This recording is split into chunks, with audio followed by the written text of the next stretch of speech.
Right, okay, this is Charlie for Box Clever Sports. Going to show you how to wrap your hands today. So any of you that are trying to train at home, if you've got partners with gloves and you want to do some pad work and stuff, really important that you still need to be wrapping your hands. Because if you don't, even if you don't notice it in one session, eventually you're going to start to get problems. So to wrap your hands, so I'm going to be using a 3.5 meter wrap here.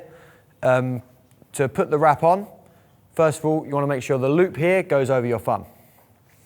So that attaches on there. And then there'll be two sides to the wrap. There'll be one side that's smooth, one side that has stitching. You want to make sure the side with the stitching is the side that goes down, because when you get to the end, that'll be the side with the Velcro on, so that you can tie it off at the end. And to wrap my hand, I want to make sure my hand is nice and flat, my wrist is flat, and my fingers and thumb are spread out nice and wide. That way, I can make sure I've got room to get my wrap between my fingers and around my wrist, and also it'll make sure that as I wrap nice and tight, I'm not going to squash my fingers together. So the first thing I'm going to do is I'm going to start by going over the back of my hand, and I'm going to wrap 3 times around my wrist.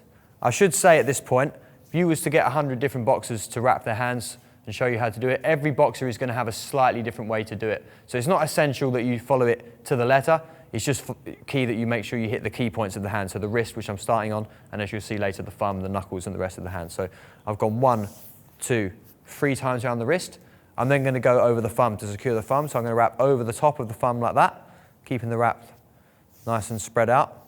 I'm then going to come over the back of my hand, kind of around my wrist in like a figure of 8 to secure the thumb in place. From there, I'm going to come up to my little finger, and I'm going to wrap 3 times. Again, it doesn't have to be 3, it depends how long your wrap is, it depends where you feel like you want more support around my knuckles.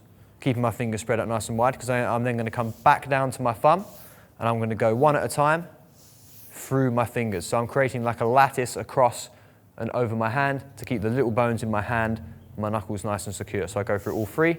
Won't be left with very much wrap left at this point, so I'm probably going to go once or twice more around the knuckles just to secure the fingers in place, and then I'll tie the wrap off down at the wrist,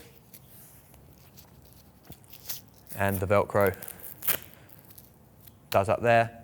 Make yourself this. You should feel nice and secure, but if you feel like you've got any blood supply problems to your fingers, it feels like it's too tight, just take it off, do it again a little bit looser. Obviously, do both hands. Job done.